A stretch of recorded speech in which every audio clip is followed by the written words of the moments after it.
안녕하세요. 오늘은 수시 온라인 설명의 1일차고요. 오늘 어떤 주제를 갖고 얘기할지 연구원님들 다 알고 계시겠죠? 오늘은 1일차 주제는 어떤 거냐면요. 수시 전문가의 팁. 전형별 특징 및 지원 전략에 관해서 좀 말씀을 드리려고 합니다. 오늘은 저희 연구소의 연구원님들이 지금 모두 나와 계세요. 그래서 아마 전형별로 아마 킥 하나씩 전달해 주실 거죠? 준비하셨죠, 다? 하나씩이 아니었던 것 같은데. 네, 어쨌든, 예. 아마 여러분들을 위해서 전형별로 아마 이제 좋은 말씀을 드리려고 할 건데, 제가 이제 좀 말씀을 좀 드리고 싶은 것들이 있어서 제가 먼저 이제 시작을 했어요. 곧 이제 수시 접수가 시작이 되는데요. 수시 준비를 잘하고 계시는지 상당히 궁금해요. 그리고 다음 주에 뭐가 있죠? 뭐야, 고평. 그죠? 다음 주에 9월 모평이 진행이 돼요. 근데 여러분들이 아마 바쁜 시기를 보내고 있을 건데 왜 뜬금없이 수시 1일차 전형별 특징 얘기를 하면서 저 사람이 9월 모평 얘기를 할까? 라고 아마 좀 의문을 갖고 계시는 분들이 계실 거예요. 일반적으로 수시 지원 전략을 수립할 때 많은 학생들이 해요. 수시 어떤 걸 기준으로 쓰세요? 라고 질문하면 뭐라고 얘기를 하죠? 많은 학생들이? 학생들은 교과 성적. 그죠. 그러니까 대부분 학생들이 제 내신 성적이요. 또는 뭐 비교과 활동이요. 또는 뭐 논술 준비 정도요. 이런 얘기를 많이 하는데 전문가라고 하는 저희들 같은 경우는 사실은 뭘 중요하다고 얘기를 하죠? 조심할 수 있죠. 네, 모평 성적이요. 모평 성적을 통해서 본인의 정시 지원 라인을 대략적으로 좀 잡아보고 그걸 기준으로 해서 수시 대학을 좀 지원을 해봐야 되거든요. 근데 여러분들이 되게 그거 어려워하시는데 실제로 어렵지는 않아요. 그러니까 본인의 모평 성적의 100분위 기준으로 대략적인 평균 100분위를 내시고요. 그 기준으로 해서 대략적으로 러프하게 내가 갈 수 있는 대학 그룹을 좀 정해 주시고요. 그 그룹을 기준으로 해서 내가 수시 어느 대학을 써야 되는지 그걸 좀 잡아주시면 된다는 거죠. 그래서 기본적으로 여러분들이 제일 먼저 해야 되는 건 내 교과 분석 또는 비교과 분석 또는 논술 준비 정도 그 판단이 아니고 모평 성적, 6월 모평, 9월 모평 또는 학평들 가지고 기대 수능이라는 걸 좀 잡아보시고요. 그 기대 수능을 통해서 정시 내가 지원 가능권을 한번 잡고 그걸 통해서 수시 지원권을 잡아봐야 된다는 거죠. 근데 학생들은 뭐 100분위를 평균까지는 내더라도 이게 어느 대학에 지원할 정도의 수준인지 그 정보를 찾기가 어려워할 수 있어요. 아주 좋은 질문이에요. 근데 그 부분은 사실은 올해 좀 변경될 개연성은 있지만 평균적으로는 아마 그 얘기는 저희가 많이 얘기들은 했을 거예요. 뭐 기준으로 얘기해서 예를 들어 뭐 인문대다라고 한다면 100분이 한 90 정도면 어디 가나요? 인서울? 운동호? 어디 가요? 인서울이요? 100분이 90인데? 어느 정도 가죠? 일반적으로 100분이 90 정도라면 뭐 건동숙 라인을 뭐 기준으로 해서 뭐 그 얘기를 하죠. 그래서 뭐 93 정도, 94 정도가 되면 그 발을 윗그룹이라고 얘기하시는 뭐 중앙대 뭐 고그룹을 간다 뭐 이런 식으로 얘기를 하고 그런 자료들은 사실은 저희 많이 쓰기도 했고 하니까 그 기준으로 정시를 좀 잡아보고 수시 지원 전략을 좀 수립해 주시면 좋을 것 같아요. 요걸 기준으로 해서 지금 아마 이제 연구원님들이 아마 준비하신 내용들이 좀 있을 거예요. 전형별로 한번 우리 킥 지원 전략에 관해서 알아보도록 하겠습니다. 먼저 교과 전형부터 좀 알아볼까요?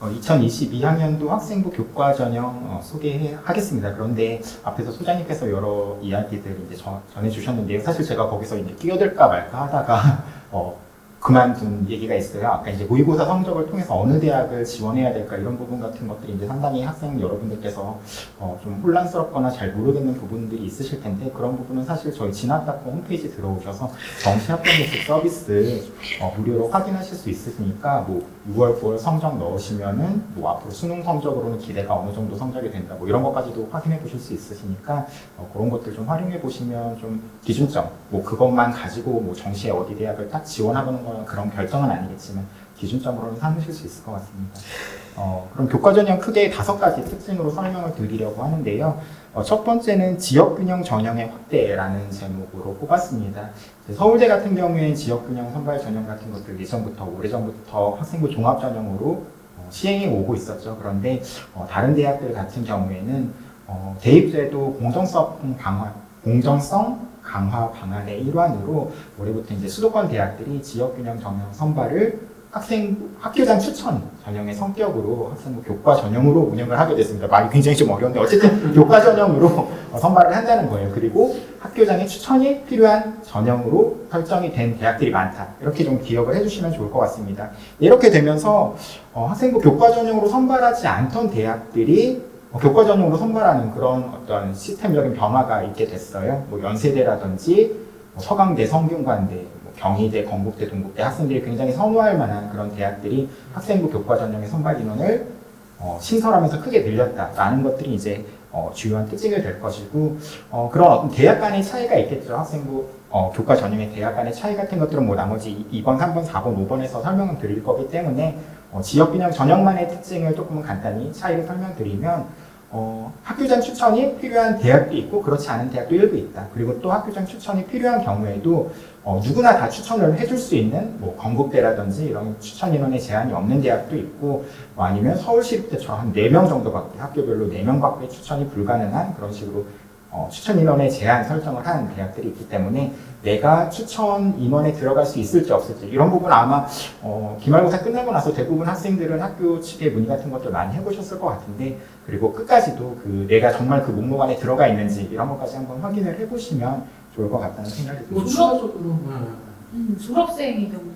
졸업생 같은 경우에는 사실 대학마다 설정한 범위 같은 것들이 조금 달라요. 아예 올해 고3 학생들만을 지원 자격으로 하는 대학도 있고 재수생 혹은 삼수생 뭐 이런 식으로 약간 졸업 연도에 따라 가지고 제한을 두는 곳들이 많거든요. 그런데 4수생, 5수생 이런 학생들이 지원을 할 수 있는 대학들은 그렇게 많지 않기 때문에 졸업생 여러분들도 혹시나 학생부 교과 전형 내가 내신 성적이 어느 정도 만족스럽고 최저학력 기준을 충족할 수 있을 것 같아서 한번 도전해 보고 싶다고 한다 그러면 학교 측에 한번 문의를 해보시면 좋을 것 같습니다.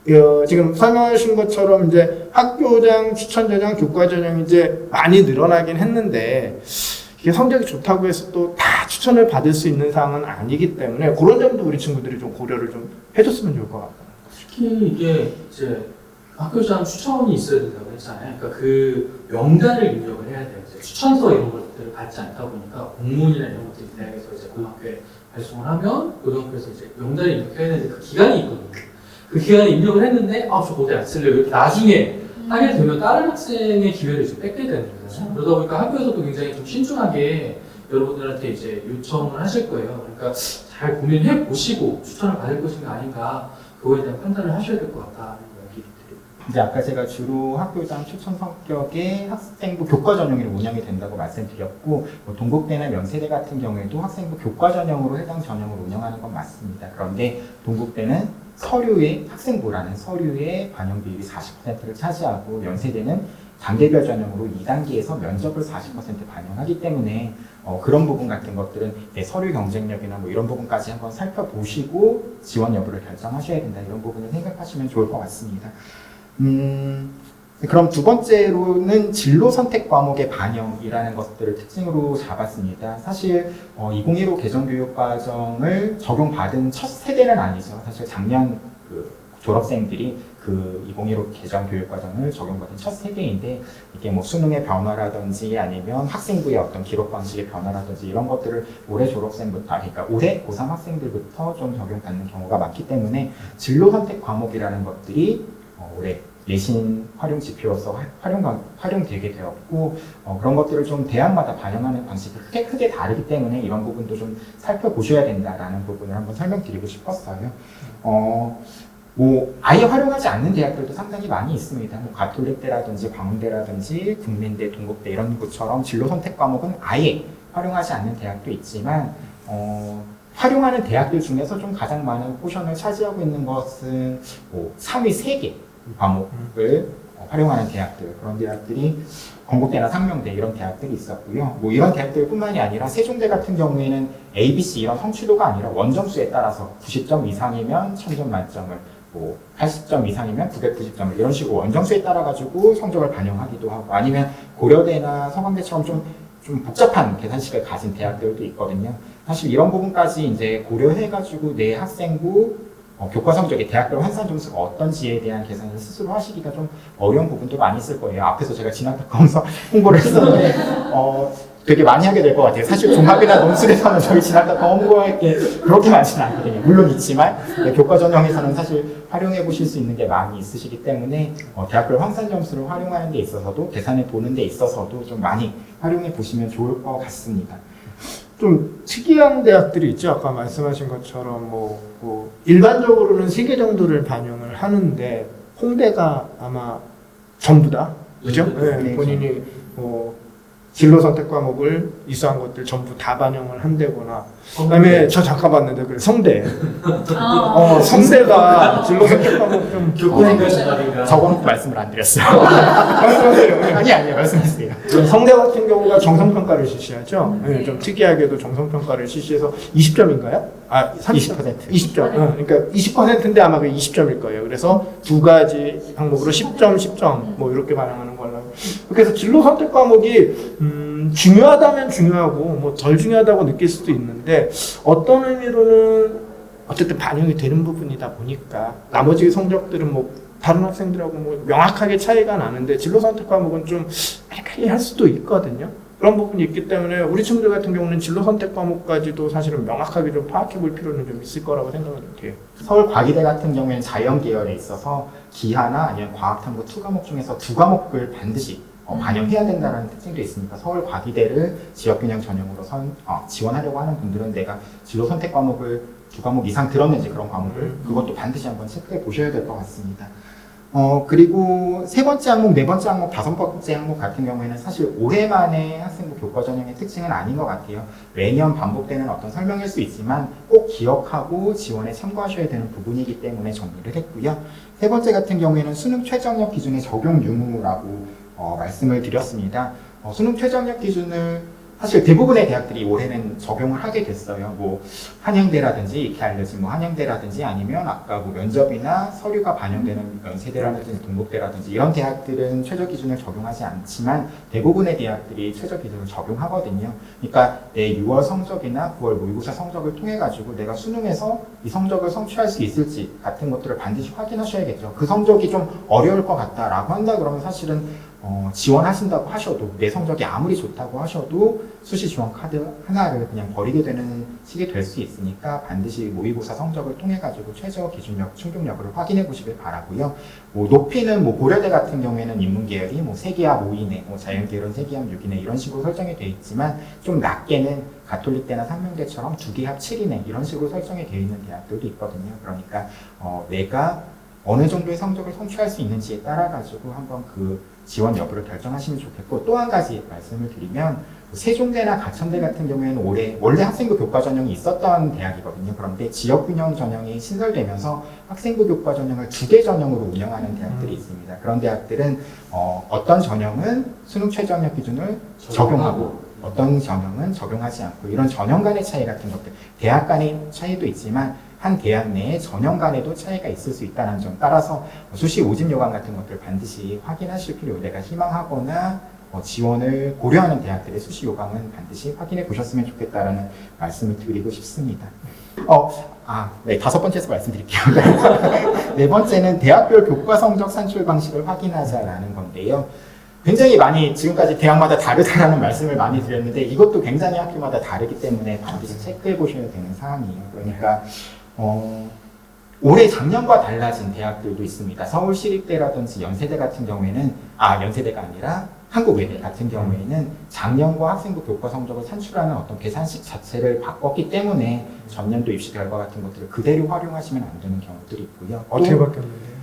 서울시립대는 이제 Z점수라는 것들을 활용했었어요. 뭐 단순히 등급을 활용한 게 아니라 원점수라든지 평균이라든지 표준편차 이런 것들을 다 고려하면 무슨 복잡한 계산식에 의해서 아무튼 뭐 나오는 점수가 있는데 그걸 활용해가지고 성적을 산출하다가 오래 못하는 학생들이 조금 더 직관적으로 받아들이기 쉽게끔 등급을 활용해가지고 성적을 산출합니다. 다만 이제 다른 대학과 조금 차이가 있다는 점은 뭐 국영수 4라든지 국영수 과 같은 어떤 주요 교과 과목의 반영 비율은 70, 그렇지 않은 어떤 뭐 제2외국어라든지 뭐 다른 기타 과목들의 반영 비율은 30% 이런 식으로 어떤 주요 교과와 그렇지 않은 교과 간의 반영 비율을 조금 다르게 설정하고 있다는 점이 좀 차이점이고요. 연세대 같은 경우에는 자꾸 연세대라고 말씀드렸어요. 연세대 가고 싶나 봐요. 한국 외대 같은 경우에는 한 2, 3년 전 정도까지 어떻게 성적을 산출했었냐면 단순히 등급으로 어떤 성적을 산출한 게 아니라 원점수와 비교해가지고 어떤 것들이 더 높냐에 따라가지고 학생들에게 유리한 방식으로 성적을 산출했었습니다. 그런데 그게 뭐 작년, 재작년 같은 경우에는 등급으로 산출이 되었다가 올해부터 다시 원점수와 등급 중에서 더 좋은 성적을 활용하는 방식으로 바뀌었는데요. 내가 뭐 원점수가 95점이라고 하더라도 뭐 2등급이나 3등급 이런 어떤 등급의 성취를 할 수가 있잖아요. 다만 한국 외대에서는 2등급이나 3등급이라고 하더라도 원점수가 90점 이상이면 그걸 1등급으로 치환해서 성적을 계산해 주겠다. 뭐 85점 이상이면 2등급으로 성적을 산출해 주겠다. 뭐 이런 식의 어떤 반영 방식을 가지게 되거든요. 그런데 이런 것들이 사실은 일반고 학생들한테는 그렇게 막 긍정적인 건 아니에요. 이게 예전 어떤 한국 외대의 어떤 그 교과 전형 입시 결과 같은 것들을 살펴보면은 외고 학생들, 특목고 학생들에게 좀 굉장히 좀 유리하게 작용했던 측면들이 있어서 뭐 안양 외고라든지 이런 외고들의 합격생들이 좀 많았던 것을 확인할 수가 있었고요. 올해 일반고에서 한국 외대를 교과 전형으로 지원해야겠다라고 하는 학생들은 작년에 어떤 입시 결과 같은 것들만 확인하는 것들이 아니라 올해 지원하는 학생들이 어떤 성적대를 가지고 있는지 이런 것 같은 것들을 비교하면서 지원 여부를 결정하셔야 될 거고 또 딴 얘기 하실 거 있잖아요. 그죠? 4번 얘기하면서. 대학교. 반영 비율. 반영 방법. 제가 하는 거 싫으시면 하시고 싶으시면 하셔도 됩니다. 네, 일단 대학별로 뭐 방금 이제 전년도와 달라진 대학들이 있다라고 말씀드리기도 했는데 대학별로 다소 특이하게 좀 본인이 성적이 좋은 교과목들만 활용해가지고 좀 내 기분을 좋게 만들어주는 대학들이 있어요. 명지대 같은 경우에는 교과별로 상위 4과목씩만 활용한다든지 가천대는 상위 5과목씩, 뭐 서울여대는 상위 3과목씩 이런 식으로 반영하는 대학들이 있기 때문에 대학들이 정말로 어떤 방식으로 학생들의 성적을 산출하는지 이런 것들을 꼭 확인해 보셔야 된다라는 말씀을 드리고 싶습니다. 기분 좋게 한다라고 얘기를 했는데 산출목이. 근데 나 전교과 3등급인데 또는 뭐 그냥 일반적으로 얘기했어요. 3등급인데 그 대학 환산식으로 했더니 2.3등급이 돼버렸어. 이제 주로 이제 우리 친구들이 나만 올라갔다고 생각을 하지. 다 올라간 건데 일반적으로 많이 올라가는데 그냥 나만 오니까 나는 이제 2.3등급이야 해서 그 대학은 써. 아니 그 대학 쓰는 거 괜찮아. 근데 문제는 뭐죠? 다른 대학은 또 다름에도 불구하고 3등급으로 생각 안 하고 2.3등급으로 생각해서 다른 대학은 또 그건지 알고 또 쓰지. 그렇죠. 그러다가 떨어지고. 그렇죠. 뭐 또는 입결 같은 경우가 그런 거잖아. 이 대학이 실제로는 이렇게 높았나? 그렇죠. 뭐 M대학 뭐 이런 대학 같은 경우 막 뭐 2점 얼마, 뭐 1점 얼마가 딱 돼버리는 거. 네. 이 대학이 여기까지 안 갈 텐데 그 대학은 이제 그 대학의 환산 방법에 따라 반영하는 교과만 넣고 환산을 하다 보니까 그걸 또 이제 환산 점수로 주는 게 아니고 학생들한테 보여줄 때는 등급으로 보여주다 보니까 뭐 1점 몇 등급 이렇게 되는데 여기 너무 높네. 본인도 그렇게 하면 올라갈 건데 너무 높네. 못 쓰겠네. 그냥 안 쓰는 경우도 좀 있기 때문에 그 입시 결과 잘 봐야 된다라는 걸 이제 얘기할 겁니다. 그지? 소장님은 그냥 하셔도 될 거예요. 아신 거 아니에요? 아니 그 얘기 안 할게요. 네, 여기서 방금 말씀하신 M대학은 명지대를 얘기하는 거니까 굳이 뭐 M대학이라고 말할 건 없을 것 같습니다. 뭐 명지대라든지 서울여대라든지 뭐 이런 일부 교과만 활용하는 대학들 이런 것들은 좀 전년도 입결을 확인하시는데 주의하실 필요가 있고요. 사실 5번째 전년도 입시 결과를 해석하라는 부분에서는 말씀하신 그런 의미도 있지만 조금 다른 식의 것들을 설명드린다고 한다 그러면 그런 경우가 있어요. 제가 뭐 아까 상명대나 뭐 이런 곳들의 수능 최저학력 기준이 뭐 2개학 7로 막 그렇게 높지 않다라고 말씀드렸었는데 사실 대학이 대학 홈페이지에 공개한 그 입결을 보면은 평균 성적도 공개를 했지만 상명대 같은 경우에는 최저 성적도 공개를 했거든요. 그럼 거기를 보면은 작년에 행정학과 같은 경우에는 5.3등급인 학생이 일반 교과 전형으로 상명대를 합격한 케이스 같은 것들을 확인하실 수가 있어요. 그런데 사실 뭐 일반적으로 5등급대의 학생이 뭐 상명대가 뭐 연고대만큼 선호도가 높은 대학은 아니라고 하더라도 5등급대의 학생이 이렇게 합격한다라는 것들이 사실은 굉장히 의외의 입시 결과이고 그런 것들을 보고 학생들이 올해 그 정보는 사실 뭐 저만 확인할 수 있는 게 아니거든요. 그 상명대 홈페이지에 들어간 누구나가 다 확인할 수 있는 정보이기 때문에 5등급대 학생이 붙었어? 그럼 내가 지금 한 3점 초반대니까 내가 쓰면 붙을 수 있겠네 하면서 막 학생들이 지원이 막 몰릴 수가 있거든요. 전년도에 입결이 낮아 보였던 학과 같은 경우에는 올해 학생들의 지원이 몰려서 입결이 상당히 생각보다 높아질 수가 있고 반대로 또 전년도에 또 너무 높아 보였던 입결을 가지는 모집 단위 같은 경우에는 학생들이 조금 지원 심리 같은 것들이 약해지기 때문에 올해는 다소 낮아질 수 있다. 그러니까 과거 입시 결과를 확인할 때에는 사실은 그거를 절대적인 기준으로 해가지고 지원하기보다는 진학닷컴을 활용해라 라는 말씀을 드리고 지역균형 전형의 확대라는 부분에 대해서 이제 말씀을 드렸잖아요. 그런 어떤 기대 심리를 많이 가지고 계신 분들도 있어요. 교과 전형의 인원이 많이 늘어났으니까 입결이 그러면 또 올해 역시 좀 과거에 학령 인구가 늘어나서 입결이 떨어졌던 것처럼 그 교과 전형에서 줄어서. 학령인구가 줄어서. 제가 뭐라겠어? 줄어서.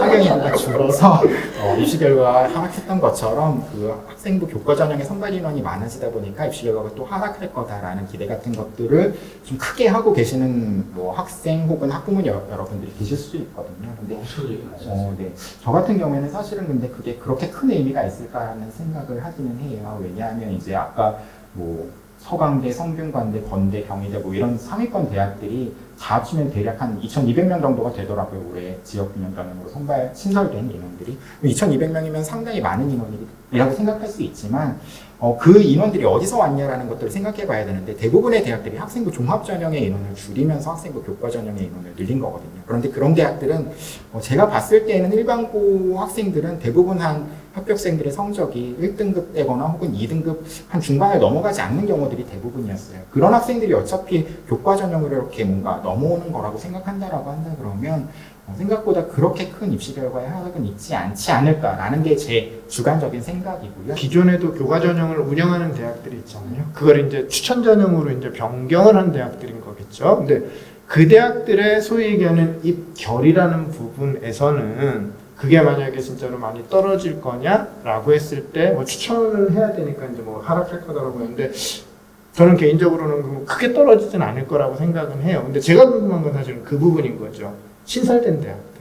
그러니까 아까 얘기한 거대로 뭐 서강대라든가 성대라든가 이렇게 신설된 대학들은 과연 지금 어느 정도의 포션을 잡을 거냐. 그러니까 지원하려는 학생들이 많을 텐데 어느 정도가 돼야지 그 대학을 쓸 거예요. 왜냐면 입결이 없으니까.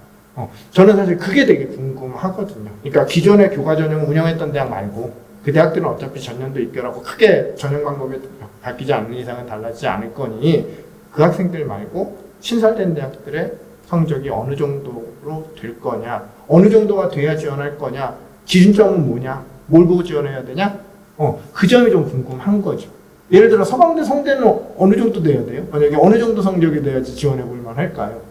일단 1등급 중반대는 돼야 되지 않을까요? 근데 그런 기준 같은 것들은 사실은 좀 비슷한 선호도를 가지는 대학들의 과거 입시 결과 같은 것들을 좀 비교해 보시는 게 나을 것 같아요. 물론 한양대 같은 경우에는 수능 최저학력 기준이 없다 보니까 성대랑 서강대는 딱 뭐 고르게 이렇게 매칭이 된다 이렇게 볼 수는 없기는 하겠지만 그래도 한양대가 가졌던 어떤 입시 결과보다 좀 다소 낮아지는 정도지 그게 뭐 최저를 가졌다고 해서 아니면 어떤 모집 인원이 갑자기 확 늘어났다고 해서 막 커다랗게 이렇게 갑자기 뭐 한양대가 한 1점 중반대의 어떤 입결을 가졌는데 서강대나 성균관대가 2점 중반대의 입결을 가질 거다 이렇게 바라볼 수는 없을 거라고 생각하고요.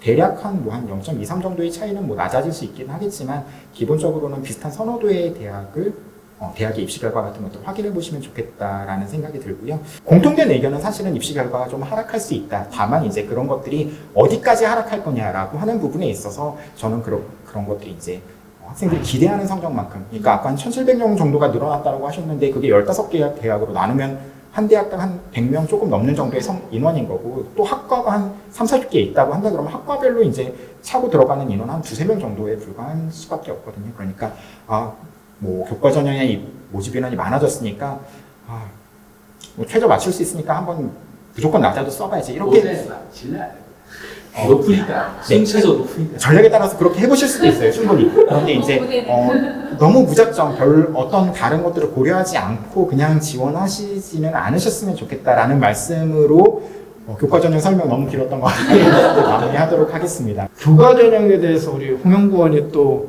장시간이라면 장시간에 걸쳐서 아주 자세하게 이제 설명을 해 주셨어요. 자, 다음으로 준비한 건 두 번째 뭘까요? 당연히 학종이겠죠? 학종은 아마 이제 김무섭 연구원이 준비를 했으니까 김무섭 연구원이 얘기해드리는 식대 학종에 관해서 알아보도록 하겠습니다.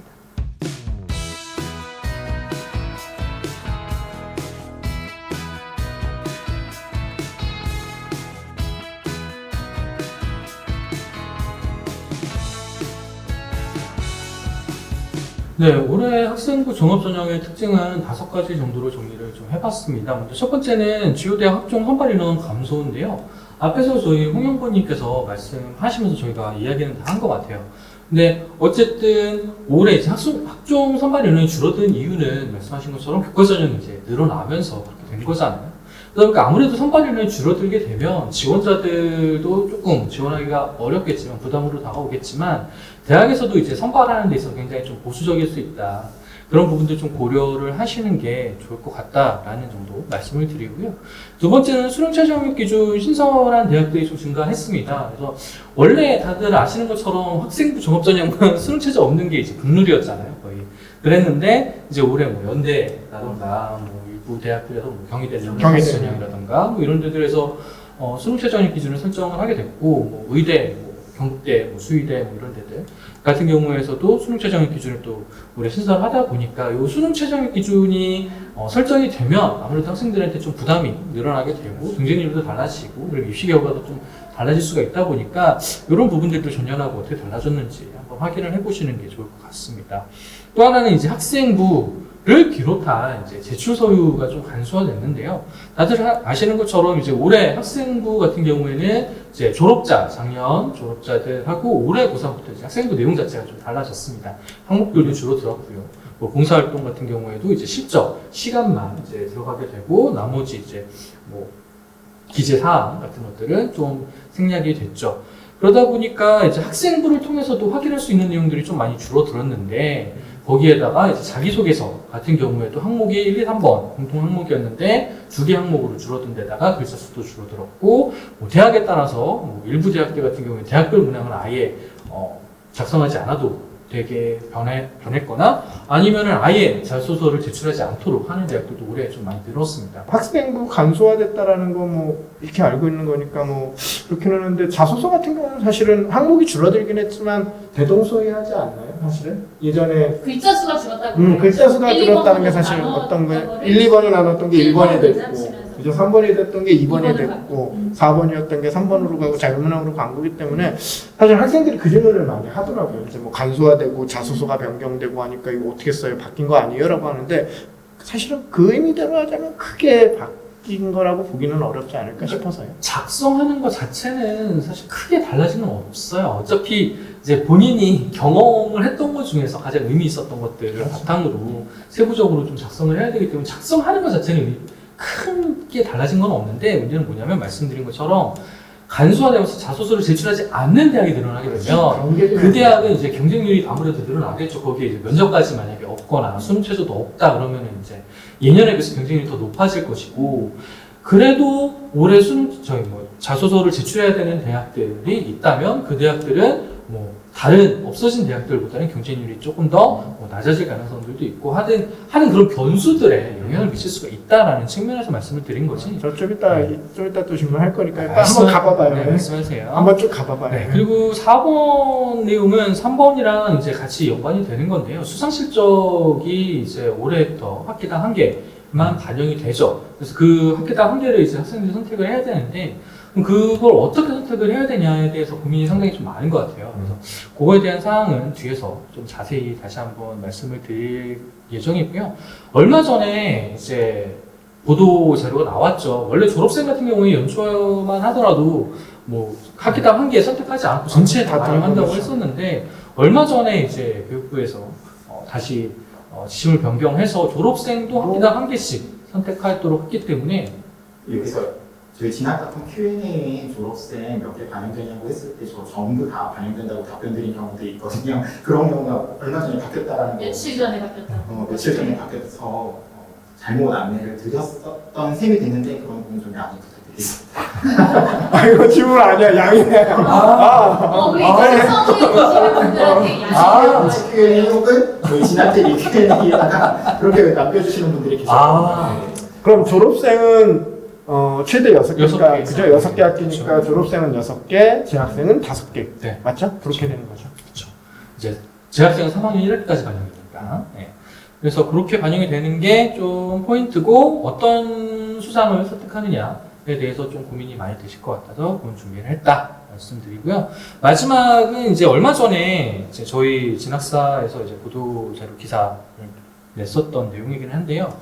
이제 앞에 이야기했던 학생부 교과전형 선발 인원 늘어나고 그러면서 이제 학생들이 이제 교과전형을 상당히 좀 도전적으로 지원하게 됨에 따라서 원래 예년 같은 경우에는 교과전형은 이제 안정 지원을 하고 종합전형으로 좀 높게 상향 지원한다라고 생각을 했었는데 올해는 교과전형으로 안정 지원도 하지만 상향 지원도 한다. 그러다 보니까 학종이 굉장히 좀 애매한 위상을 갖게 되지 않았나라는 생각이 들거든요. 뭐 저 같은 경우에도 올해 이제 저희 뭐 서비스 중에 이제 학종 평가하는 것들이 있다 보니까 하다 보면은 좀 추천을 드리게 되는 게 학종 서비스인데 교과전형을 추천드리게 되는 경우들이 굉장히 좀 많더라고요 개인적으로. 그러다 보니까 올해 학종은 그럼 어떤 학생들이 써야 되냐라고 생각을 해봤을 때 저 같은 경우는 뭐 학종이 블라인드 평가되고 막 줄어들고 서류도 제출도 간소화되고 막 이렇게 되다 보니까 우리 일부 학생들이 교과 성적이 굉장히 좀 중요한 요소가 되지 않겠느냐. 그래서 학종이지만 그럼에도 불구하고 교과 성적이 좀 우수하면 합격 가능성이 높아질 것이다 라고 생각하면서 쓰려고 하는 학생들이 꽤 많은 것 같아요. 근데 그래도 학종은 학종이다. 학생들의 학생부를 종합적으로 평가를 하는 전형이기 때문에 이 학생부의 경쟁력이 정말 있는지 여부를 꼭 반드시 판단을 하시고 올해는 더 지원을 하셔야 된다. 선발 인원도 줄어들었기 때문에 대학에서도 상당히 좀 보수적으로 뽑을 거라고 말씀드렸잖아요. 그런데 이제 단순히 교과 성적만 좋다고 해서 학종으로 선발하지는 않을 거라는 거죠. 대학에서도. 여기서 질문 네. 해도 돼요? 하시죠. 네. 그럼 뭐 봐야 되는 건데? 말씀드린 것처럼 경쟁력. 아니 그러니까 경쟁력이라는 게 뭐냐라는 거지. 그렇죠. 경쟁력은 종합적으로 이야기를 해야 되는데 우리 보통 예전에 2018년에 건국대도 6개 대학에서 이야기한 학점발인 학생부 종합전형 서류 평가에 대한 항목이 있었는데요. 일단 그거를 기준으로 각각에 대한 내용들을 좀 살펴보셔서 본인이 이제 이거에서 좀 괜찮은데 아닌데에 대한 평가를 해보셔야 될 것 같아요. 이 얘기를 하다 보면은 가장 이제 많이 묻는 질문이 그런 거잖아요. 교과 성적이 부족한데 비교과가 좋으면 뭐 역전할 수 있어요? 아니면은 교과 성적이 상승 곡선인데 혹은 하락 곡선인데 유리하지 않나요? 불리하지 않나요? 맞아요. 유리하기도 하고요, 불리하기도 한데 그거만으로 100% 평가할 수가 없어요. 왜냐하면 그거는 평가 항목 중에 하나니까. 그게 학업 역량에 들어가는 내용이기는 합니다만 학업 역량의 평가 요소가 뭐 12개, 15개 이 정도 되거든요. 그 중에 하나가 성적이 상승하고 있는가 하락하고 있는가예요. 그럼 그거에서 내가 만약에 만점을 받았다고 하더라도 나머지 뭐 10몇 개 항목에서 내가 뭐 좀 낮은 점수를 받았다. 이렇게 되면 학업 역량에 있어서는 총점은 낮은 점수를 받을 수밖에 없는 거잖아요. 그러다 보니까 이 친구는 상승 곡선을 그리고 있지만 불합격할 확률이 있는 거죠. 반면에 하락 곡선을 그리고 있지만 나머지 항목에서 우수하다면 합격할 가능성이 높아지는 거고 이게 이제 종합평가라는 건데 여러분들은 굉장히 좀 단순하게 하나하나에만 굉장히 집중하는 측면들이 있는 것 같아서 그러지 않고 여러분들이 좀 종합적으로 평가를 하셔야 되고 그런 객관적인 평가를 여러분들이 이제 학교 선생님을 비롯한 이제 전문가분들께 받아보실 수도 있겠지만 더불어서 저희가 진행하고 있는 학종평가 서비스 같은 것들도 이용을 해보시면 네, 뭐 그런 것들도 좀 도움이 되실 수 있다. 사실 이제 평가 항목이라는 게 실제로 우리 친구들 같은 경우는 아까 이제 학적분이 뭐 얘기는 하긴 했는데 이렇게 큰 틀에서 그렇게 보기는 하잖아요. 근데 사실은 학생들이 조금 등한시하거나 조금 뭐라 그럴까 좀 잘 안 보는 부분 중 하나가 용어는 사실은 거기서 크게 다르진 않은데 용어 차이를 좀 두면서 대학에서 사실은 평가하고자 하는 경중? 뭐 이런 거에 따라 좀 다르잖아요. 어느 대학에서 뭐 이건 반영 안 하기도 하고 하기도 하고 근데 학생들은 거기까지는 안 보는 것 같아요. 그냥 단순하게 그냥 아까 얘기한 거대로 내 학생부의 경쟁력이 어느 정도지? 나 뭐 우상향하고 있어? 뭐 이런 것만 보고 나 수상 좀 있어 하나씩 있는데 하여튼 쓸만한 수상이 있고 또 활동 많이 했어요. 창체나 자율활동이나 진로활동 좀 있어 라고 한다면 좀 쓰는데 그게 실제로 아주 명확하진 않지만 대학에 따라서 좀 다르잖아요. 그러니까 예를 들어서 뭐 제가 좀 잠깐 모르는 서강대 같은 경우는 전공 올해 같은 경우는 물론 그건 안 보기도 하지만 올해 아예 교과 성취도라고 하면서 학업 역량을 40%를 본단 말이에요. 그럼 서강대 일반 학종을 쓰는 친구들 같은 경우에는 아예 교과 전형은 아니지만 그 친구의 사실은 학업 역량이라는 부분, 그러니까 정량적인 성적이라는 부분이 사실 상당히 많이 들어갈 수 있고, 고대 같은 경우도 정량은 아니지만 학업 역량이라는 부분이 상당히 올해는 또 중요해질 수밖에 없는 부분인 거고. 보니까 전년도에 비해서 20-30%가 늘어났더라고요. 음. 비중 자체가. 그러니까 50% 학업 역량을 반영하더라고요. 그러다 보니까 우리가 그냥 단순하게 내가 지금 뭐 학업 역량이 좀 좋은 것 같아? 또는 뭐 내가 좀 전공적 합성이 괜찮은 것 같아? 관련 활동을 많이 했어요. 이렇게 평가할 건 아니라는 거죠. 내가 목표로 하고 있는 대학이 있다라고 한다면 그 대학에서 어느 부분에 조금 비중을 많이 두는지 사실 이런 것도 좀 봐야 되죠. 그래서 지금 좀 전에 얘기한 거대로 뭐 서강대라든가 또 어딘가요? 중대인가요? 거기는 이제 뭐 다빈치형 다섯 개. 뭐 근데 거기 같은 경우 전공적 합성 얘기를 많이 통합 역량이랑 안 하기도 하고 안 하기도 역량. 하고 따로 해서. 또 우리가 일반적으로 뭐 서울시립대다라고 한다면 거긴 정말 학과별 인재상까지 주면서 전공적 합성 되게 많이 봐요라고 얘기하는데 제가 그래서 궁금해서 한번 봤거든요. 아 물론 영상도 제가 찍긴 했어요. 시립대 봤더니 전공적 합성이 없어요.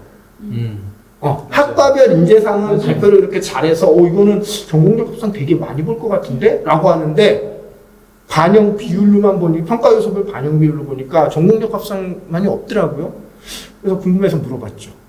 전공적 합성을 안 보나요? 그랬더니 이제 뭐 사회 역량 뭐 이렇게 보거든요. 시때 그쪽에서 이제 전공적 합성을 본다고 하더라고요. 그런 식으로 지금 우섭연구원이 얘기한 거대로 내가 강점이 어느 부분인가 판단은 해야 되지만 중요한 거는 내가 목표로 하는 대학에서 이제 어떤 부분에 조금 더 비중을 두고 선발하려 하는지 사실은 이 부분도 봐야 되는데 우리 친구들이 이 부분을 많이 안 보는 것 같아서 제가 보고 킥은 아니고요. 그냥 이렇게 말씀을 드리는 겁니다. 네, 그래서 다시 정리를 하자면 5번 같은 경우에는 올해 학종 지원을 고려하고 있는 학생들이 단순히 이제 교과 성적이 좋지만 비교과가 뭐 좀 부족하다. 그래도 교과 전형 늘어나서 그쪽으로 또 많이 쓰고 할 거니까 수능 최저도 높은 대학들이 있고 혹은 뭐 올해 수능 최저도 생겼으니까 내가 수능 최저를 맞출 수 있으면 한번 도전을 해보자. 뭐 이런 생각으로 그냥 무턱대고 지원하시기보다는 정말 학종에서의 본인이 역량을 갖추고 있는지 판단하시고 지원하시기를 바란다 정도로 종합전형은 마무리하도록 하겠습니다. 저는 되게 궁금한 게 이 중에 5가지 모두 중요하겠지만 궁금한 게 4번째 항목이 좀 궁금해요. 하나씩 내야 되는데 그죠? 뭘 내야 돼요? 라고 이제 궁금해하는 친구들이 있고 내가 전공적 합성이 뭐 중요하다고 한 학종에서 내 활동 중에 전공하고 관련된 수상이 있어요. 근데 전공하고 관련된 수상은 장려상이에요. 예를 들어 전공하고 내가 가고 싶은 과가 있는데 그 수상은 장려상이에요. 근데 전공하고 관련은 없는데 별로 없는데 했는데 총수상이네. 자, 전공하고 관련된 이 장려상을 넣는 게 나아요. 아니면 정말 내가 뭐 별로 전공하고 관련은 없지만 내 역량과 노력을 정말 다해서 한 이 총수상을 넣는 게 나을까요? 어떤 게 유리할까요? 이 질문이 많더라고요. 그러니까 전공과 관련 있는 게 장려상이잖아요. 그리고 관련은 좀 없지만 노력과 역량을 넣는 거. 해서 그렇지. 이제 최우수를 받았다라는 건데 이제 학생부 종합전형은 중합평가잖아요. 이거 수상전형 하나만 가지고 유불리를 얘기할 수 없거든요. 그래서 사실은 많은 대학에서 얘기하는데 뭐 경희대도 그렇고 뭐 성명한대도 그렇고 학생부 종합전형 가이드북에도 아예 이렇게 명시를 하고 있어요. 그러니까 이미 전공과 관련된 역량이 학생부의 다른 부분에 충분히 드러나 있다면 다른 역량을 강조하는 수상 경력을 내는 것도 좋죠. 왜냐면 관련된 거는 다른 쪽에서 충분히 확인이 가능하니까. 그러니까 굳이 여기서까지 전공적 그래서 합성 그걸 이미 이쪽에 하겠냐. 많다라고 하면 수상 경력에서는 또 다른 강점을 내세울 수 있는 걸 보여주면 되는 거예요. 얘는 전공 역량도 좋은데 이런 역량까지 갖추고 있네. 그러니까 강점이 더 부각될 수 있는 거죠. 근데 전공 역량 자체가 다른 쪽에서 잘 안 보여. 별로 없어. 전공 관련된 활동이나 이제 글을 통해서 보여줄 수 있는 내 강점이 별로 안 보여. 그러면 전공 관련 수상을 넣는 게 맞다고 봐요. 5개 혹은 6개를 선택을 하면 일단 수시에는 그 고정된 수상으로 모든 대학에 다 제출해야 된다는 거예요. 그렇죠. 그렇죠. 그러니까 말씀하신 것처럼 예를 들어서 뭐 물리학과를 쓰면서 뭐 생물학과를 또 다른 대학에는 쓰겠다. 이렇게 되면은 물리 관련해서는 뭐 장려상을 받았는데 뭐 생물학과 관련해서는 뭐 최우수상을 받았다. 대학마다 선택할 수 있는 게 아니거든요.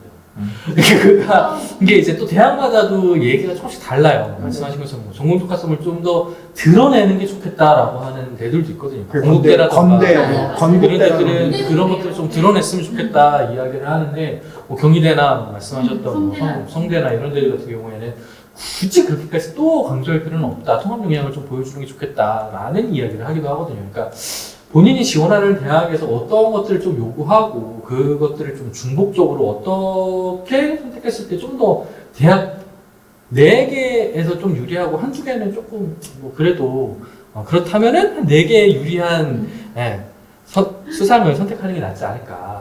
그 얘기 성대에서 했던 것 같아요. 네. 성대에서 본 것 같아요. 근데 이게 그 느낌인 것 같아요. 그러다 보니까 아무래도 대학들이 요즘 이제 전공적 합성이라기보다는 확장돼서 이제 계열적 합성으로 네. 보다 보니까 물리나 생물이나. 그렇죠. 물리나 생물이나 그러니까 내가 과학 실험 탐구대에 나갔다라고 한다면 그게 물리에서 수상을 했더라도 사실 그냥 뭐 생각보다 써더라도 어쨌든 계열적 합성이라는 의미에서는 충분히 활용 가치가 있기 때문에 그런 걸 이제 넣어도 무방하지 않을까라고 생각은 돼요. 모든 대학에 맞출 수는 없잖아요. 무성연구원님 말씀하셨듯이 이거 대학마다 바꿀 수 있는 게 아니라 고정으로 가기 때문에 그래서 기본적으로는 사실은 전공 적합성이 어디든 보여져 있어야 되는 건 맞잖아요. 학생들 어디든. 그래서 다른 쪽을 충분히 먼저 검토를 해보시고 충분하다면 또 다른 내 강점을 부각시킬 수 있는 걸로 하되 그렇지 않다라고 하면 그래도 수상 영역에는 전공과 관련된 그런 역량을 드러낼 수 있는 게 좋겠다. 네. 개인적으로 올해 이제 저도 학생들 제가 상담 계속 보고 있는데 진짜 완전 개인적인 주관적인 의견입니다. 이제 전에는 학생들 이렇게 좀 순서대로 이렇게 쭉 봤거든요. 인적사항, 뭐 출결, 수상 이렇게 쭉 갔었는데 요즘에는 뒤에 쫙 보고서도 이제 수상을 보게 되더라고요. 그러면서 이제 수상을 봤는데 뭐 특별히 이렇게 눈에 띄는 게 없다. 5개를 다 찍었는데도 특별히 눈에 띄는 게 없다 그러면은 특별히 평가할 때 큰 영향을 미치는 않았던 것 같아요. 이제 특히 지금 말씀하신 것처럼 뭐 여러 개 막 수상이 많아서 고를 수 있는 학생이 생각보다 많지 않아요. 네. 그러니까 그러니까 이거는 고등학교의 문제일 수도 있는데 고등학교에서 이제 그 경시대회 같은 것들을 학기별로 이제 분배를 해서 한 게 아니라 어떤 한 학기에 이제 몰아서 하는 경우에는 불가피하게 한 학기마다의 수상이 또 안 들어갈 수도 있거든요.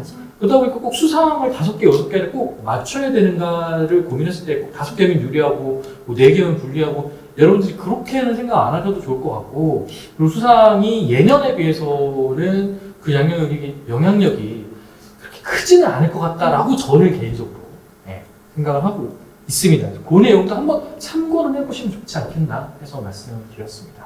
전 학종의 마지막 킥이라고 한다면은 뭐 물론 수상도 있지만 아마 다 동의하실 것 같아요. 제가 하려는 이 마지막 멘트를. 세트? 저는 올해 그렇죠. 저는 올해 학종 지원할 때 본인이 가장 먼저 봐야 될 게 그 어느 뭐 자율활동, 진로활동, 뭐 수상 많잖아요. 동아리 많이 있는데 그 어느 것보다 올해는 세트. 세특 어떻게 기록되어 있는 뭐 기록에 양 얘기하는 거 아니에요. 많이 적혀 있다, 적게 적혀 있다가 문제가 아니고 그 세특에서 내 노력이나 역량을 보여줄 수 있게 기술이 되어 있는지 아닌지에 따라서 내가 충분히 학종으로 여기 뭐 얘기하고 있지만 도전할 수 있을지 없을지가 판단이 될 거기 때문에 그 부분을 가장 먼저 보는 게 제일 가장 중요하지 않을까라고 생각이 듭니다. 뭐 학생부 종합전형 뭐 다양한 의견들을 좀 나눠봤어요. 학종에 관해서 다양한 의견들을 나눠봤는데 어쨌든 간에 뭐 세특이 중요하다 뭐 이 부분으로 좀 기결을 좀 된 것 같고요. 다음으로 뭐 저는 별로 추천드리는 전형은 아니지만 그래도 많은 학생들이 좋아라 하는 논술 전형에 관해서 알아보도록 하겠습니다.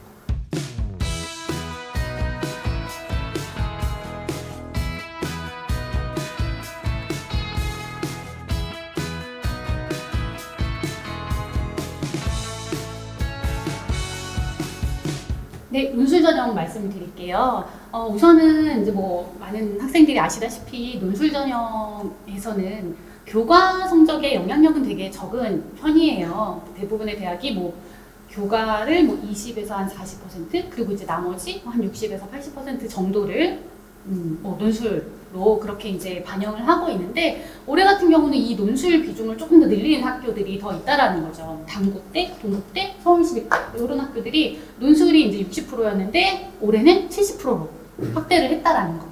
그러니까 교과 등급 간의 성적 차이가 별로 안 나기도 하지만 원래도 그랬지만 더욱이 이제 논술 비중을 더 확대하면서 교과 영향력이 더 낮아졌다라는 거. 그리고 여기에 이제 한국항공대 같은 경우는 아예 교과 성적을 반영하지 않는 것으로 올해 변경이 되어서 이제 논술 100% 대학이 되었습니다. 이런 부분 좀 참고를 하시면 좋을 것 같고요. 두 번째는 수능 최저학력 기준이 변화된 대학들이 있어요. 그러니까 요거를 좀 살펴보시라는 거예요. 저희가 이제 논술 전형을 하면 대부분의 대학에서 이제 수능 최저를 적용을 하는 걸로 아시고 계실 거예요. 근데 이제 조금씩 바뀐 대학들이 있는데 예를 들어 이제 경희대가 인문 계열의 경우 작년에는 인문하고 자연을 구분을 이제 기준을 다르게 했었거든요. 근데 올해는 동일하게 적용을 하면서 인문 계열이 이제 2합 4에서 2기합 4에서 2기합 5로 약간 완화됐어요. 그러면 이제 이렇게 완화가 되면 아무래도 이제 경쟁률이나 이제 이런 거에 조금 영향을 줄 수밖에 없겠죠. 그리고 뭐 숙명여대 그리고 아주대, 의대 같은 경우에도 등급 합 기준이 한 등급이 내려왔어요. 근데 그 완화됐으니까 이런 부분도 참고하시면 좋고 그리고 이제 서울여대, 성신여대 같은 경우에는 기본 이제 등급 합 기준 말고 추가 조건이 조금 있었거든요. 뭐 영어 반영 주목. 그것도 그렇고, 예 맞아요. 그것도 그러니까 서울여대 같은 경우에는 이제 등급 2개 합 7인데 그 중에서 각 영역별로 최소 4등급 이내라는 조건이 있었어요. 근데 이제 올해는 그거는 없앴다라요. 요런 조금 미미한 그런 차이가 있고 성신여대 같은 경우도 이제 뭐 영어 반영시는 그 2개 합 얼마에서 영어를 반영할 경우에는 이제 한 등급을 더 높게 설정을 했었지만 올해는 그렇지 않는 걸로 이렇게 약간 변화를 주었다라는 거 이런 점 이제 참고를 하시면 좋을 것 같아요. 그리고 한양대학는 아예 수능 최저를 폐지를 했습니다. 예, 그 부분 기억하시면 좋고 또 반대로 수능 최저 학력 기준이 없었다가 올해 적용을 한 대학도 있죠. 이게 이제 아까도 얘기했던 한국항공대. 그러니까 한국항공대가 교과 성적은 반영을 안 하는 걸로 하면서 대신 수능 최저를 신설을 한 거예요. 이런 부분들 참고를 하시면 좋겠습니다. 아마 항공대 같은 경우 그래서 좀 경쟁률에 영향을 줄 것 같아요. 네. 그러면 올해는 논술이 진짜 영향이 예년보다 더 커지겠네요. 네, 맞아요. 네. 수능 최저도. 네, 수능 최저도 뭐 항공대는 생겼지만 다른 대학들은 좀 완화가 된 추세이기 때문에 여러 가지로 논술 전형이 중요하니까 논술 전형 생각하고 있었던 친구들이라면 조금 더 준비 잘해서 과감하게 좀 도전을 하셨으면 좋겠습니다. 네. 다음으로는 이제 뭐 계열 및 모집 단위에 따른 논술 유무인데요. 올해 이제 조금 특이한 점이 있습니다. 주의하셔야 할 부분. 인문계열 학생들이 좀 주의하셔야 되는데 서울시립대 그리고 이제 서울과기대 이 두 대학이 인문계열 논술을 올해 안 봐요. 네. 그래서 올해는 자연계열만 논술을 본다라는 점. 그리고 이제 또 조금 다르게 한국외대 같은 경우에는 인문 논술만 봤었거든요. 근데 이제 올해는 경기대는 원래도 그랬고 올해도 그렇고, 예, 원래도 인문 논술만 보고 올해도 이제 똑같고 한국외대는 인문 논술만 그동안 봐왔었는데 올해는 자연계열 논술까지 보게 됐다는 거. 단 자연계열 논술은 수능 최저는 없어요. 예, 그 차이는 있어요. 어쨌든 그래서 자연계열 학생들한테는 조금 더 좋아진 그런 경우라고 할 수 있겠죠.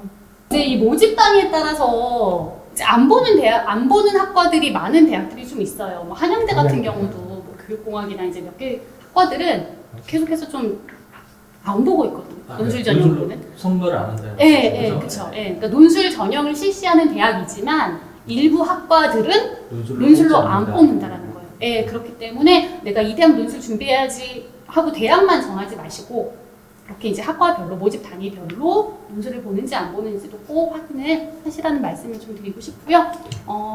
네 번째로는 이제 일정 변경 대학이에요. 그러니까 일정은 사실은 우리가 크게 수능 전이냐, 수능 후냐 이렇게 이제 좀 나뉘잖아요. 아무래도 이제 수능 전에 치르게 되면 부담이 크기 때문에 경쟁률이 조금 이제 낮은 편이고 수능 후는 일단 수능 봐보고 나서 결정하자라고 이제 생각을 하기 때문에 경쟁률이 좀 많이 높은 편인데 요게 이제 달라진 대학들이 있다는 거죠. 그러니까 대표적인 게 이제 연대. 연대는 계속 수능 사실 전에 봤다가 작년에 코로나 때문에 수능 후로 변경을 하면서 예상했던 대로 이제 지원율이 엄청 높았었잖아요. 근데 올해 다시 수능 전으로 바꿨기 때문에 작년보다는 조금 경쟁률이 낮아질 것 같기는 해요. 또 반대로 이제 가톨대 같은 경우는 기존에는 이제 수능 전에 봤었는데 올해는 수능 후로 바뀌었어요. 그래서 이런 부분들 참고를 하시면 좋겠고요. 마지막으로 사실은 요 1, 2, 3, 4번은 대학마다의 이슈는 있지만 이 내용에 대해서는 뭐 해마다 적용되는 사항이었고 5번이 좀 올해 특이한 케이스죠. 논술 전형이 신설된 대학. 아시다시피 이제 적성고사가 없어지면서 논술 전형으로 이거를 이제 대체해서 선발하는 대학이 생겼단 말이에요. 가천대, 그리고 수원대, 고려대, 세종 캠퍼스.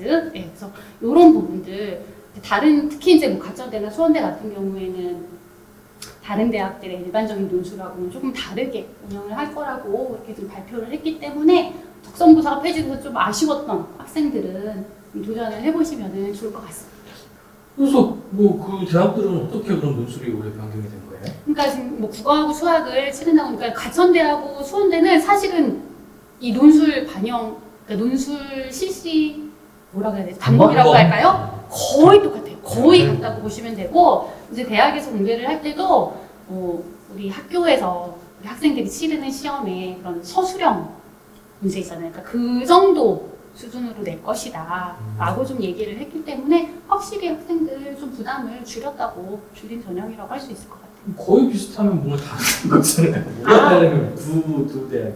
다른 부분이라고 얘기할 것도 없어요, 사실은. 뭐냐면은 첫 번째는 지금 좀 전에 뭐 언급했듯이 가천대랑 수원대가 동일하게 국어하고 수학, 위쪽 부분에서 설명을 하냐? 국어하고 수학을 출제를 해요. 근데 말씀드린 것처럼 두 대학 모두 총 15문제를 출제를 하거든요. 총 15문제인데 두 대학 똑같아요. 인문계 같은 경우는 국어 9문제, 수학 6문제 나오고요. 자연계는 수학 9문제, 국어 6문제 나오는 건 동일해요. 근데 출제 범위가 약간 달라요. 어디에서? 국어에서. 국어에서 가천대가 수원대보다 약간 출제 범위가 많아요.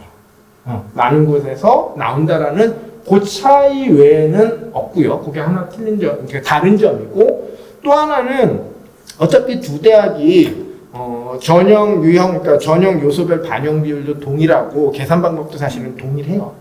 동일하고, 그러니까 아까 15문제 나온다고 했잖아요. 그러다 보니까 얘네가 150점 만점 기본 점수, 그러니까 150점 만점에 기본 점수 주는 것도 다 동일해요. 근데 등급간 점수 차이 있잖아요. 등급간 점수 차이에서 똑같이 가다가 7등급인가? 여기서 소수점에서 약간 달라요. 가천대랑 수원대랑 7등급 이하는 사실 근데 7등급이 논술 쓰기는 좀 어렵긴 하겠잖아요. 없잖아요. 그러다 보니까 그 부분에서 그 두 가지 차이 외에는 실제로 가천대와 수원대의 소위 우리가 이거 약수령 논술이라고 표현하잖아요. 이 약수령 논술에서 차이는 없다라고 얘기를 할 수 있을 것 같아요. 근데 논술 방법에서는 그렇고 또 이제 차이가 있다면 수능 최저학력 기준 그렇죠. 차이는 있죠. 가천대는 이제 한 과목만 3등급, 한 과목만 3등급 있으면 되고 수원대는 최저학력 기준이 없고. 그 부분은 좀 뭐 차이가 있다라면 있고 뭐 없다라면 없는 건데 사실은 어떤 의미로 지금 적성이 폐지되면서 논술로 변경된 대학이 3개 대학이라고 말씀하셨잖아요. 네. 가천대, 수원대, 고대, 세종인데 조금 그게 두 가지로 좀 나눠지는 것 같아요. 가천대랑 수원대 같은 경우는 소위 얘기하는 약수령 논술이라고 해서 적성보다는 약간 뭐 어렵다라는 표현보다는 그렇지만 하여튼 그거하고 비슷한 뉘앙스. 그러니까 아까 얘기했듯이 서술형이니까. 내신 준비를 하면 충분히 해결할 수 있고 수능 같은 경우도 수능 완성과 특강 정도를 해결할 수 있다라고 한다면 충분히 문제 해결을 할 수 있는 그런 난도로 낼 거예요라고 얘기를 하고 있고. 벌써 많이 듣던 경북대.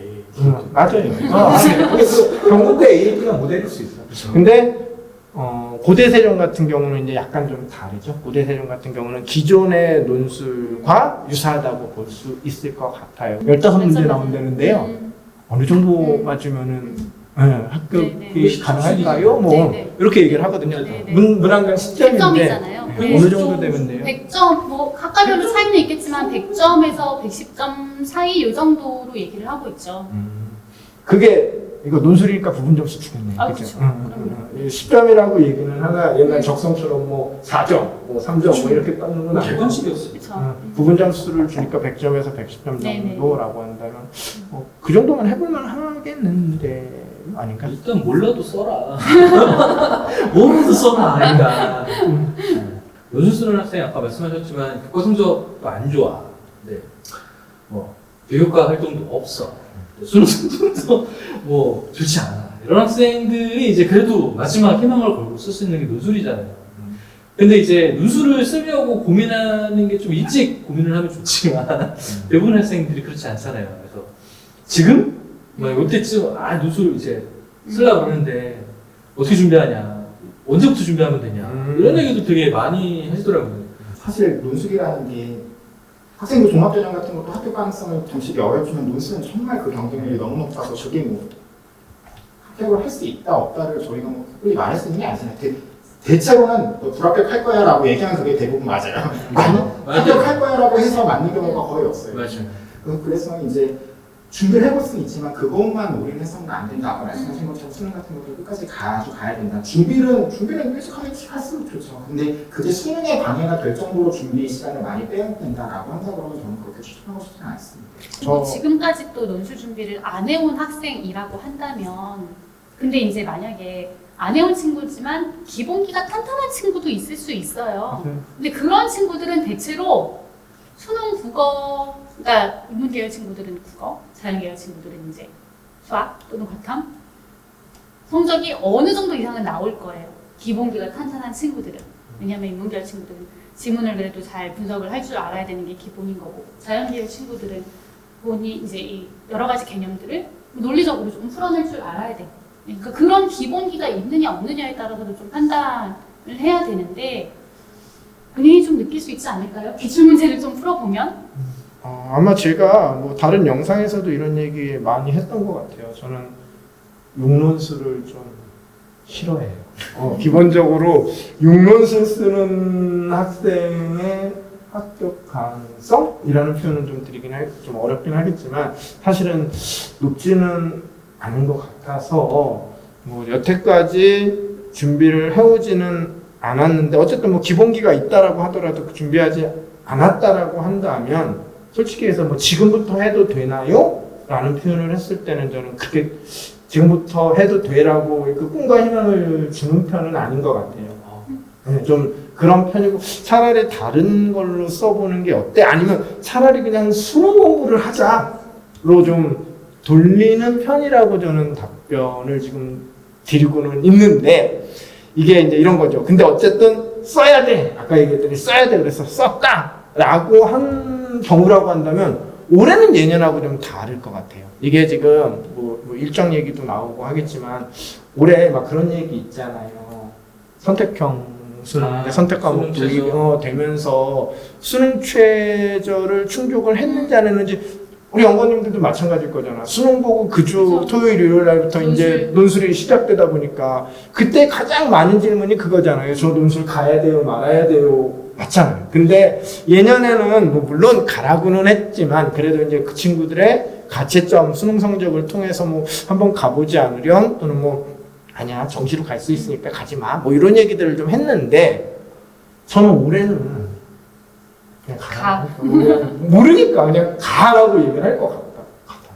그래서 만약에 어쩔 수 없이 내가 육문수를 썼든 어쨌든 논술을 그냥 지원을 했다라고 한다면 올해는 아마 대부분의 학생들이 그냥 가서 예년에 비해서 결시율이 좀 줄 것 같고 뭐 결시율이 준다라고 한다면 예년에 비해서는 사실은 뭐 좀 올라가지 않을까? 뭐 그런 느낌이 들어요. 올해는 논술뿐만 아니라 뭐 교과든 종합이든 수능 전에 있는 전형들이 오히려 경쟁률이 예년에 비해서 좀 더 높아질 가능성도 꽤 있어 보이기는 하더라고요. 이제 수능에 대해서 워낙 말이 많으니까. 근데 전 진짜 궁금해요. 연구원님들은 어떻게 생각하세요? 수능 최저 올해 뭐 문과는 불리하고 뭐 이과는 유리하고 뭐 이런 얘기도 워낙 얘기 나오고 하는데 진짜 그럴 것 같냐?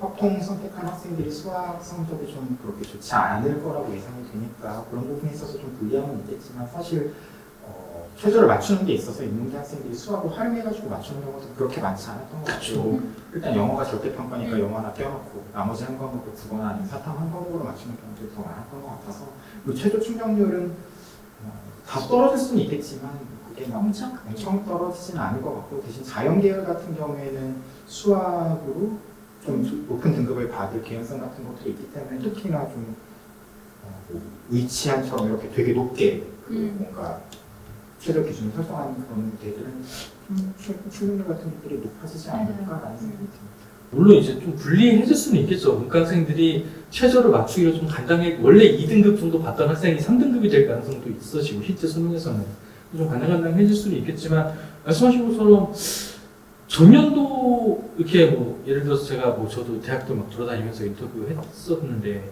사정관님들한테 많이 여쭤봤거든요. 그랬더니 그러니까 주계학 6, 뭐 7 이 정도를 하는 대학들, 특히 이제 수학을 필수로 걸어놓지 않는 대학들 같은 경우에는 전년도랑 크게 달라질 것 같지 않다. 어차피 인문계열 같은 경우에 어차피 우리 최저 맞추는 학생 중에 수학 선택하는 학생이 많지 않다 얘기하시더라고요. 그러니까 어차피 수능 최저는 충족률이 그렇게 큰 차이가 있을 것 같지는 않다. 인문계 같은 경우에도 다만 이제 자연계 같은 경우에는 뭐 높아질 가능성은 있겠지만 뭐 수능 최저 높아졌다 보니까 다른 뭐 학생부 경쟁력이나 그과 성적에서의 부분은 분명히 영향이 있을 수 있다.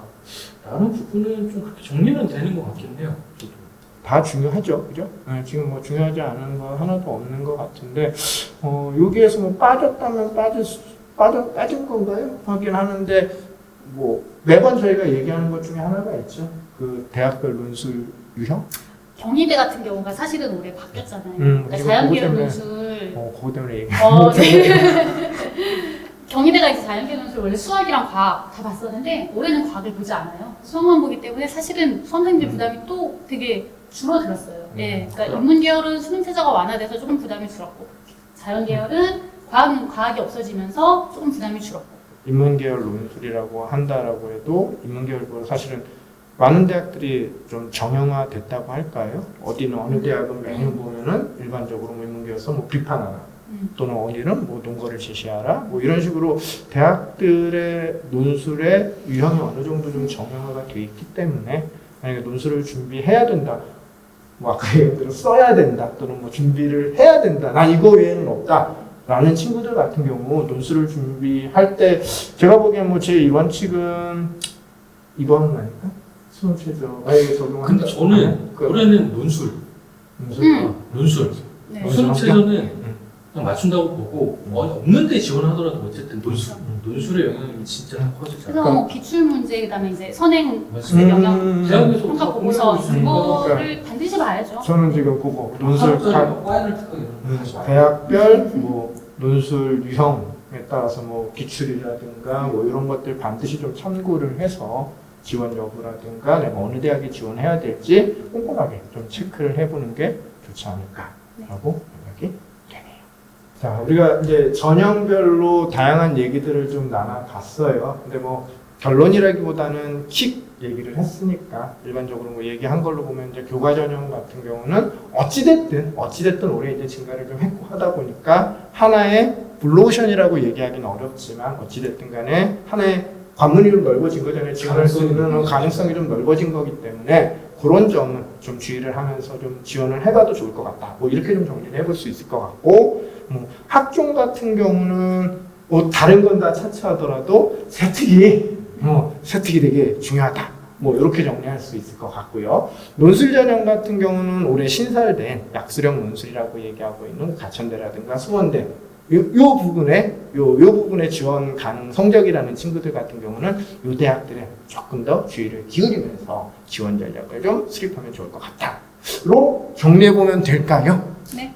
이렇게 좀 정리하면서 수시 온라인 설명회 1일차 마치도록 하겠습니다. 감사합니다.